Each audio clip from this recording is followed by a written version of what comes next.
પ્રહાર કરે છે અને ઊભા રહો પહેલાં મારી આ વાત સાંભળો. ભગવાન શ્રી રામ અને માતા જાનકી જ્યારે વનવાસમાં હોય છે ત્યારે તેની દશા જોઈને ભગવાન ઇન્દ્રનો પુત્ર દુરુતિ, જેના મતિમાં એવું આવે છે કે આ ભગવાન હોય, આ માતા જગદંબા મહાલક્ષ્મી હોય, જેના એક સંકલ્પથી સમગ્ર સૃષ્ટિનું સર્જન થાય તે પ્રભુ, અને જેના એક સંકલ્પથી ધનની વર્ષા થાય તે માતાની આવી પરિસ્થિતિ. એટલે તે જોઈને તેના મનમાં શંકા જાગે છે કે આ પ્રભુ ના હોઈ શકે.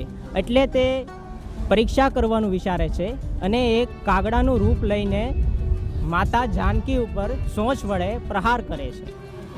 આ જોઈને ભગવાનને ખૂબ ક્રોધ આવે છે કે દુરુતિએ સત્યને ના સમજીને ભગવાનની પરીક્ષા કરવાનો વિચાર કર્યો અને માતા જાનકી ઉપર પ્રહાર કર્યો. એટલા માટે તે ભગવાન શ્રી રામ તેની માટે અમોઘ બાણનો પ્રહાર કરે છે. એક તણખું ઉઠાવીને મંત્ર બોલીને તણખામાંથી અમોઘ બાણ બનાવે છે અને તેની પાછળ મૂકે છે. એ અમોઘ બાણ તેનું સ્વર્ગલોક સુધી પીછો કરે છે, બ્રહ્મલોક સુધી પીછો કરે છે. તે પોતાના પિતા ઇન્દ્રદેવ પાસે જાય છે અને તેની પાસે સહાયતા માગે છે કે પિતાશ્રી મારી રક્ષા કરો. પણ ઇન્દ્રદેવ તે ભગવાન શ્રી રામનું અમોઘ બાણ જોઈને તેને ના પાડી દે છે કે આ અમોઘ બાણથી મારે તારી રક્ષા કરવાનું મારું કામ નહીં. આ માટે તો તું બ્રહ્માજી પાસે જા. એટલે તે બ્રહ્માજી પાસે જાય અને બ્રહ્માજી પણ તેને કહે છે કે ભગવાનની સાથે વેર તો કોઈ ના કરી શકે અને આ પ્રભુની શક્તિ છે, એને કોઈ ન રોકી શકે. એવામાં તે આમથી આમ બસવા માટે ભાગે છે અને ભગવાનનું તીર સતત તેનો પીછો કરી રહ્યો છે. એવામાં નારદજી તેની સામે આવે છે એટલે તે પ્રણામ કરવા માટે ઊભો રહે છે.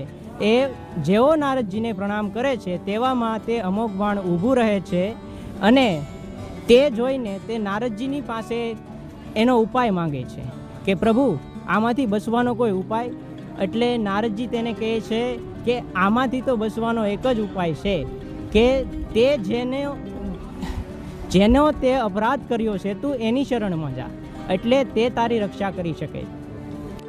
એટલે સંતની શક્તિ ભગવાનની શક્તિ કરતાં પણ વધારે હોય છે. ભગવાન પોતે ભગવદ્ ગીતામાં કહે છે કે હું મારા વચનોને જૂઠા કરી શકું છું પણ સંતોના વચનોને ક્યારેય જૂઠા નથી કરી શકતો. એટલા માટે બગડાણા એટલે સંતોની ભૂમિ, બગડાણા એટલે સંતનું સાક્ષાત સ્વરૂપ, બગડાણા એટલે ભગવાન બજરંગદાસ બાપાનું સાક્ષાત સ્વરૂપ. એવા બગડાણામાં અત્યારે અમે આવેલા છીએ. આવા સંતો જે આપણા અધમ જીવોના કલ્યાણ માટે આવા કળીકાળમાં પણ અવતાર લેતા હોય તેવા સંતના સાનિધ્યમાં આપણે જઈએ, જ્યાં અંદર જતા સૌથી પહેલાં કાળભૈરવ દાદાના દર્શન થાય છે. અહીંયા હજારો લોકો પોતાની માનતા રાખે છે અને માનતા પૂરી પણ થાય છે. જેની માનતા પૂરી કરવા લાખો શ્રદ્ધાળુઓ કાયમના માટે દર્શનાર્થે આવતા હોય છે. બજરંગદાસ બાપુના આવા દિવ્ય સ્વરૂપના દર્શન કરીને હજારો લોકો કાયમ ધન્યતા અનુભવે છે. બાપુ ગાદી મંદિરે સાક્ષાત બિરાજમાન હોય એવું લાગે છે, જેના દર્શન કરીને હજારો ભાવિકો કાયમને માટે ચાની પ્રસાદી લેતા હોય છે. જ્યાં સતત ચાની પ્રસાદી ચાલુ જ હોય છે અને દર પૂનમે અહીંયા લાખો ભાવિકો ભક્તો આવતા હોય છે. બાપુની સમાધિના દર્શન થાય છે. બાપુની સમાધિના દર્શન કરીને લોકો ધન્યતા અનુભવે છે. અહીંયા આવીને એક અલગ જ શાંતિનો અનુભવ થાય છે. બાપાના દર્શન કરીને મનમાં ખૂબ એટલે ખૂબ આનંદ આવી જાય છે. અને મેન મંદિરના દર્શન કરી તો જે આખું સફેદ આરસથી બનાવેલું છે, જેમાં બાપાની ભવ્ય મોટી ચાંદીની મૂર્તિ પધરાવેલી છે, હનુમાન દાદાની સુંદર મૂર્તિ છે, ગણપત દાદાની પણ ખૂબ સરસ પ્રતિમા રાખેલી છે અને ઉપરની બાજુ શ્રી રામ, લક્ષ્મણ અને જાનકીની સુંદર એવી પ્રતિમા છે, જેને જોઈને એવું લાગે છે કે પ્રભુ પોતે અહીંયા બિરાજમાન હોય, પ્રભુ પોતે અહીંયા ઊભા હોય અને આપણને દર્શન દેતા હોય. હજારો બહેનો અહીંયા મંડળો બનાવીને સ્વયં રીતે સેવા કરવા માટે કાયમિકના માટે આવે છે. અહીંયા લાખો બહેનો કાયમ પોતપોતાના ગામથી આજુબાજુના ગામમાંથી મંડળો લઈને અહીંયા સેવા દેવા માટે પધારતા હોય છે. આ ગોડાઉન છે જે આખું અનાજથી ચલાચલ ભરેલું છે. આ મેન કાર્યાલય છે જ્યાં કોઈને ભેટ કે દાન દેવું હોય તો તે સ્વીકારવામાં આવે છે. કાયદાકીય વ્યવસ્થા પણ અહીંયા ખૂબ સુંદર રીતે સચવાય છે. આ બાપુની ગાડી જે એને એ હાલતમાં ઘણા સમયથી સુંદર એવી સચવાયેલી છે. આ બાપુના વાસણો, આ વસ્તુની કોઈ કિંમત ન કરી શકાય, કારણ કે આ આશ્રમનું ઘરેણું છે. આ નગારા જે કાયમ માટે આરતી માટે વપરાતા હોય છે. આ તમે મેન આરતી જોઈ શકો છો જે કેટલી વિશાળ છે. આ મંદિર જે મેન મંદિર છે તેનું સ્ટ્રક્ચર કેવું છે તે દર્શાવેલું છે આખું. અહીંયા પાછળની બાજુ ધ્યાન મંદિરના દર્શન કરીએ તો એક અલગ શાંતિ અનુભવાય છે. અહીંનું સંદન જેમાંથી સતત સુગંધ આવતી હોય છે. ઠંડા પાણીનું પરબ જેમાં સતત ને સતત ઠંડુ પાણી હોય છે અને પાણીનો કવો છે જે આખા મંદિરની વ્યવસ્થા આ જ પાણીથી પૂરી થાય છે. માતા અન્નપૂર્ણા જેની દયાથી, જેની કૃપાથી હજારો ભાવિકો, હજારો ભક્તો કાયમના માટે પ્રસાદી ગ્રહણ કરે છે. ભોજનશાળાની અંદર આપણે આગળ વધીએ તો સૌથી પહેલાં અહીંયા પણ એક સુંદર એવું પાણીનું પરબ રાખેલું છે.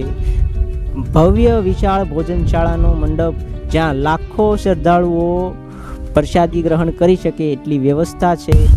વાસણ સાફ કરવાની વ્યવસ્થા છે અને અહીંનું વિશાળ રસોડું જ્યાં સ્વયંસેવકો પોતે અલગ અલગ સેવાઓ આપી રહ્યા છે.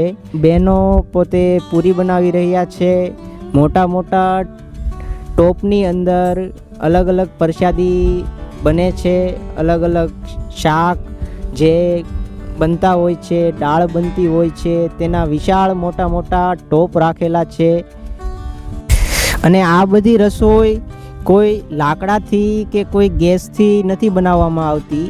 આ માત્ર ને માત્ર કપાસના પાલામાંથી બને છે, જેનાથી જ અહીંયા બધું તૈયાર થાય છે.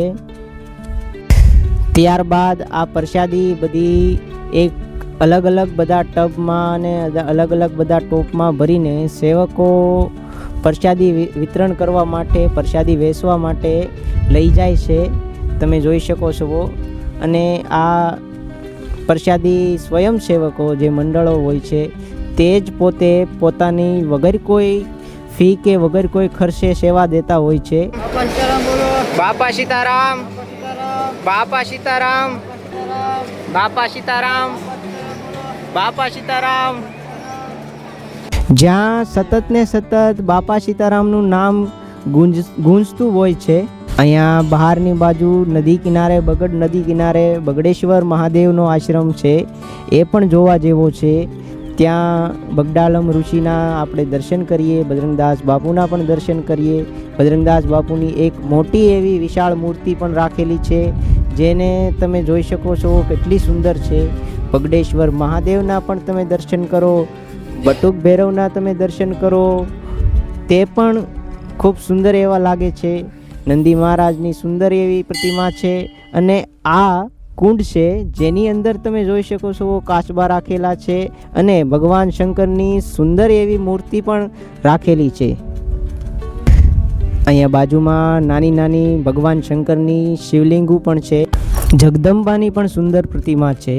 અને નદીની સામેની બાજુ કાળભૈરવ દાદાનું મંદિર આવેલું છે, જ્યાં કાળભૈરવ દાદાની સુંદર એવી વિશાળ પ્રતિમા છે, જેના તમે દર્શન કરો. એટલે કહેવાનો ભાવાર્થ મારો એટલો જ છે કે આ એક વિડીયોમાં આખા બગડાણાના દર્શન કરાવવા એ અશક્ય છે.